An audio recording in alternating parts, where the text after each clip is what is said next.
Dieses wunderbare Gemälde haben wir schon seit Jahrhunderten im Depot der Dresdner Gemäldegalerie. Und es war uns nie bewusst, was das für ein großartiges Bild ist. Es war nämlich völlig verschmutzt, es war mit alten Firnissen bedeckt. Wir haben dann 2016 zum ersten Mal mit Kolleginnen aus Brüssel strahlendiagnostische Untersuchungen gemacht und dann haben wir ein Dossier bekommen und erfuhren so ungefähr, was wir hier zu erwarten haben, wenn wir dieses Bild einstmals restaurieren würden. Und da sich jetzt bei diesem Bild um ein Werk handelt, das ganz dicht am Urvater der Bruegel-Familie dran ist, nämlich an Pieter Bruegel dem Älteren, konnten wir jetzt das Geld finden und konnten dieses Bild restaurieren. Und das Ergebnis ist einfach ein Traum. Doch vor diesem traumhaften Ergebnis stand die Restaurierung. Die Arbeiten begannen mit der Abnahme der alten Firnisschicht.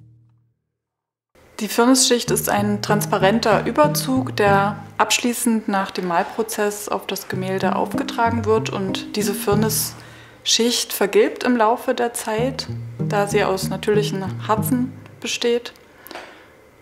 Und es ist nun notwendig, diese Firnisschichten wieder abzunehmen, um die eigentliche Farbwirkung wiederherzustellen.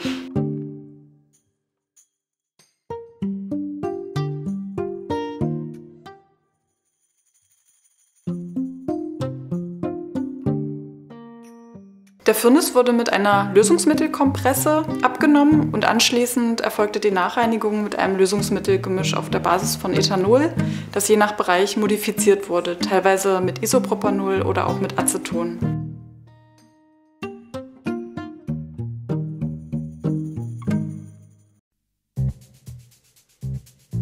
Während der Restaurierungsarbeiten wurden noch weitere Untersuchungen am Gemälde durchgeführt.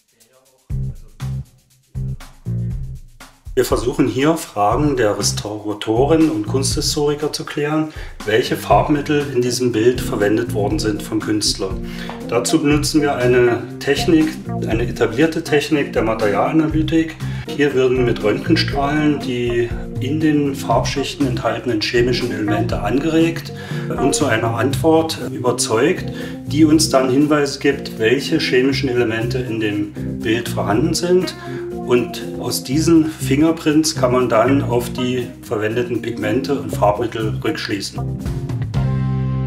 Ja, wobei das, finde ich, ist ein bisschen anderes Blau. Flandern wurde von den Spaniern beherrscht und die Calvinisten mussten aus Antwerpen fliehen. Es gab viele Religionskriege und es war auch das Abhalten reformierter calvinistischer Gottesdienste verboten. Aus diesem Grund hat sich etwas entwickelt, dass die Gläubigen, die Gemeinden im Freien ihren Glauben gepflegt haben. Sie sind also ins Freie gegangen, außerhalb der Städte und haben da, wo Busch, Bäume und Hecken sich befanden, sich das Wort Gottes erklären lassen. Und deswegen nennt man diese Szenerien Heckenpredigten. Im nächsten Arbeitsgang müssen alte Übermalungen abgenommen werden.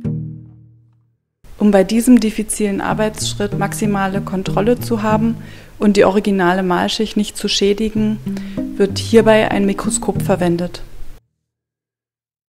Welche Vergrößerung ist hier notwendig? Ungefähr 90-fache.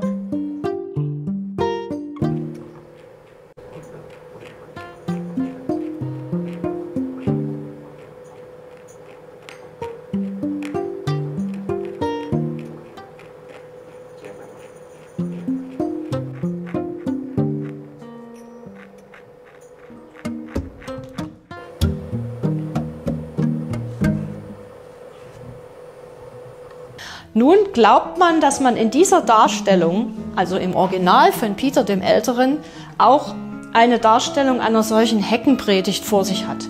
Man sieht eine große, unglaublich dicht gedrängte Menge von Menschen, die einer Predigt lauschen. Und der Prediger ist Johannes der Täufer. Hier in der Mitte. Johannes der Täufer ist ja noch ein zweites Mal im Bild zu sehen. Das heißt, im Moment können wir das nur ahnen und wir wissen aus dem Original, dass er noch mal da war. Denn hier ganz im Hintergrund in dieser wunderschönen Landschaft hat sich hier an einer Landzunge eine Menschenmenge versammelt, die zuschaut, wie hier im Fluss Johannes der Täufer Jesus Christus tauft.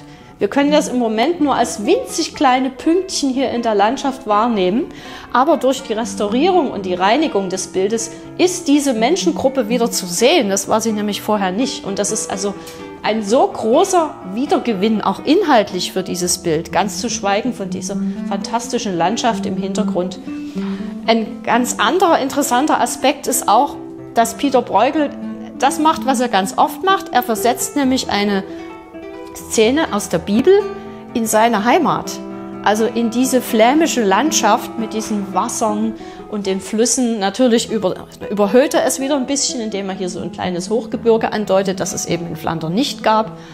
Aber ansonsten ist das eine Landschaft, ein Setting, das er von zu Hause kannte. Jetzt nach der Abnahme der Übermalung haben wir vor 2 Wochen mit den Kittungen begonnen. Ja, für die Kittmasse haben wir Haselhautleim und Champagnerkreide verwendet und diese Kittmasse in 2 verschiedenen Konsistenzen angesetzt. Einmal eine dickflüssigere und eine dünnflüssigere, um noch feine Strukturen darauf zu setzen. Die Kittung bildet dann die Grundlage für die Retusche. Die Kittung ist im Grunde die strukturelle Ergänzung der Fehlstellen und die Retusche bildet dann die optische Ergänzung der Fehlstellen. Im nächsten Arbeitsschritt werden die Fehlstellen retuschiert. Die Retusche gliedert sich in 2 Arbeitsschritte. Im ersten Schritt retuschieren wir mit Gouachefarben. Diese Farben sind wasserlöslich und damit erfüllen sie ein wichtiges Kriterium, nämlich die Reversibilität. Also es sind, wenn es in mehreren Generationen nötig sein sollte, noch einmal das Gemälde zu restaurieren, dann kann man diese Farben auch wieder entfernen. Schwierigkeiten gibt es hier in dem Sinne durch die vielen noch verbliebenen Übermalungen, die nicht alle komplett abgenommen werden konnten. Und diese müssen neben den Kittungen auch noch abgedeckt werden.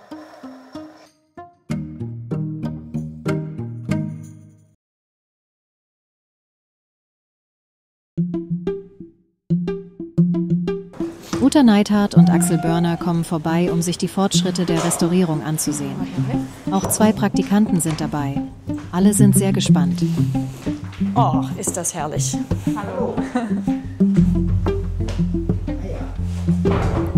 Hallo.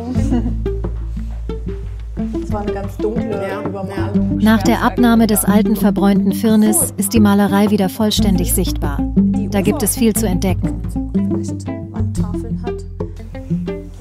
Sag mal, was ist denn mit diesem Hund hier? Hat er hier den Fuß gehoben? Wie den Fuß gehoben? Was ist denn das? Das gehört wiederum, ist ein Schatten. Also der steht ja hier auf 2 Füßen. Ach so. Und das ist schon wieder Mantel. Aber das stimmt, das ja wirklich so aus. Ach, der wird ja sehr, sehr süß. Der wird wieder ganz schön. Der ist so eine kompakte Form, ne? Ja, ja. Also wenn man sich den Zustand vor der Restaurierung anguckt, es ist ja fast ein anderes Bild. Also was hier an wunderschönen Details und tollen Farbklängen zum Vorschein gekommen ist, das hätte man ja gar nicht vermutet. Der Umfang der Arbeit war ja immer schon so, naja, mehr oder weniger abzuschätzen und man hat deswegen auch etwas gescheut, das anzugehen. Aber jetzt sind wir ja froh, dass wir das so weit hinbekommen haben und es ist wirklich ein echter Gewinn für die Galerie. Endlich ist es soweit. Der erste Firnis kann aufgetragen werden. Schutzmaßnahmen sind hier unbedingt erforderlich.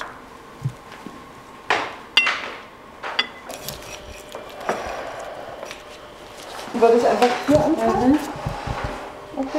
Der neue Firnisüberzug besteht auch aus Naturharzen, so wie auch schon der ursprüngliche Firnis, der vor der Restaurierung auf dem Gemälde war. Und wir verwenden hier ein Dammerharz, das in Benzin gelöst wird und sehr dünn aufgetragen wird. Und dadurch ist die Gilbungstendenz sehr viel geringer als bei den dicken Schichten, die in der Vergangenheit aufgetragen worden sind. Den Firnis streichen wir auf das Gemälde und dies erfolgt dann in einem Zuge, um eine gleichmäßige, dünne Schicht zu erzeugen.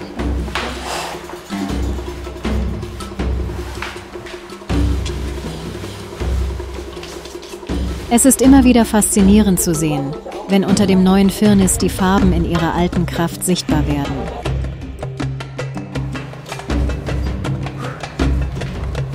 Geschafft!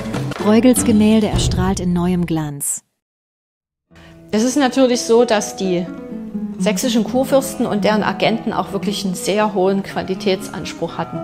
Und wir finden bei sehr, sehr vielen Fällen, wo wir auch vergleichbare Werke in anderen Sammlungen haben, immer, dass unsere Bilder meistens die besten sind oder so die zweitbesten.